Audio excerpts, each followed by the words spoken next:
Hi YouTubers, we recently purchased a Segway electric scooter and I thought it might be interesting to post a short video on our selection process and first impressions. I haven't posted a YouTube video in a while, so here it is. We have so many means of transportation available to us in Vancouver, including our cars, public transit, bikes, bike share, car share, Uber, and taxi. Nonetheless, we had been thinking about folding e-bikes or scooters for the boat as a means of transportation when we're visiting other ports, or even as a quick and easy way to get to the boat, which is only a few kilometers away from our home. A big consideration was portability, and we eventually decided on trying out an e-scooter. Scooters seem to be that much easier to fold up and store than e-bikes, and we thought it would be fun to try out something new that we hadn't used before. As I'm posting this video a few months after the purchase, I think it was a good call. The scooter is a ton of fun and has provided a new transportation option with simplicity and benefits which sometimes outweigh the other options. But I'm getting ahead of myself.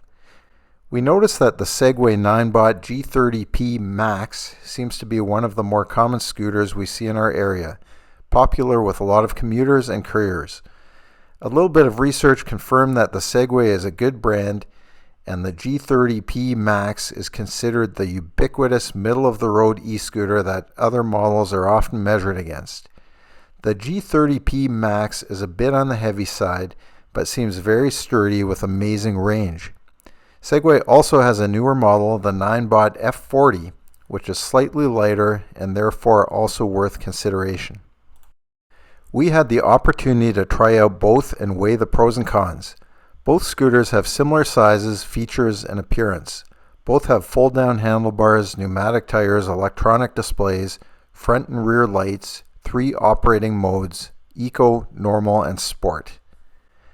The G30P Max lists for about $1,200, but it can be found on sale for about $1,000 from time to time. This makes it the more expensive of the two scooters.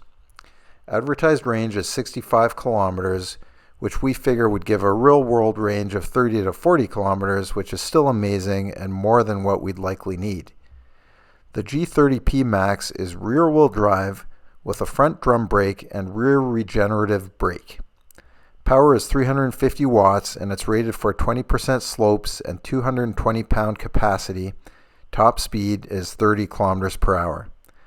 The platform is slightly larger than the F40 and it feels a bit more robust, however it weighs in at a fairly hefty 41.2 pounds.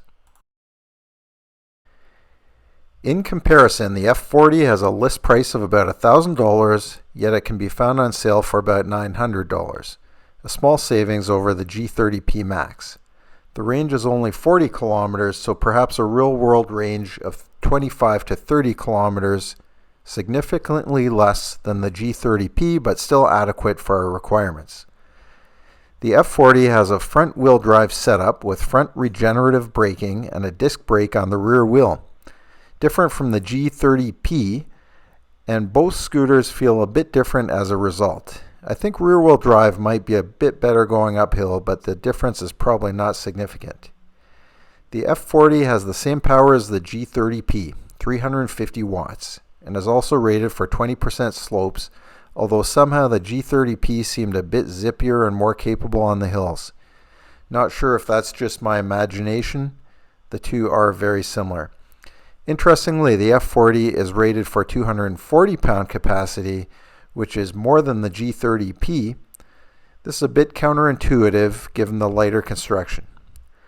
Top speed of the F40 is also 30 kilometers per hour, although it sometimes tops out at 28 or 29, where the G30P seemed to hit 30 kilometers per hour and hold that speed more consistently.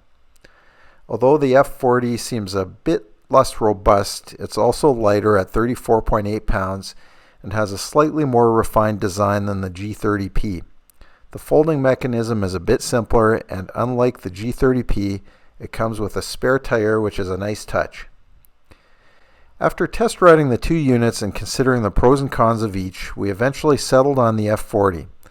Although the F40 lacked the range of the G30P and didn't feel quite as sturdy, the deciding factor for us was the reduced weight and slightly smaller size, both of which would be a factor when lifting the scooter on and off of the boat into the dinghy or into our vehicles.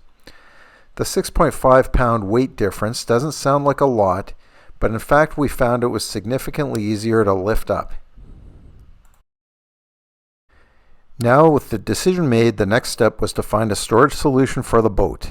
I decided on a location in the engine room and went about building a simple cradle using 2x3s and simple hardware and bungee straps.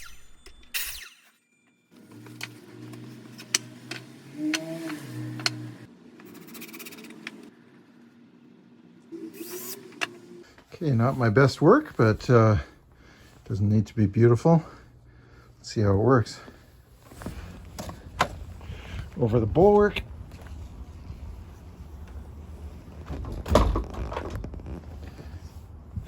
And in she goes. Okay, this is kind of what I had in mind here. Fits nicely behind the engine room access ladder. Out of the way.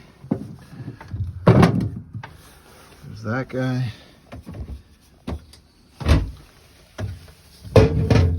And that guy.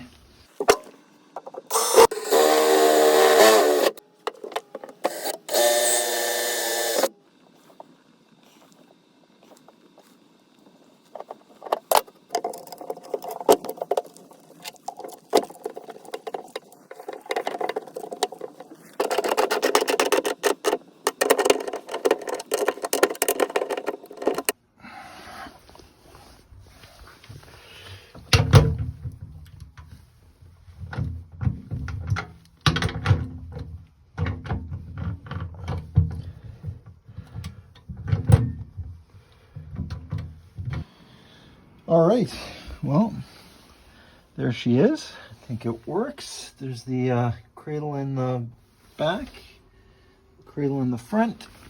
Keeps it from going forwards and backwards. And the bungees, I put a second bungee on for now to keep it secure. I've got the kickstand up, and I think that'll do the trick. We've had the scooter for a few months now, and first impressions are great. I use the scooter all the time for quick errands around town when I don't feel like fighting traffic or looking for parking. It's usually the quickest way from point A to point B on shorter trips, hands down. We look forward to taking the scooter along aboard Emlyn on our future adventures in the new year, and will likely be looking for a second scooter before long. Thanks for watching. Until next time.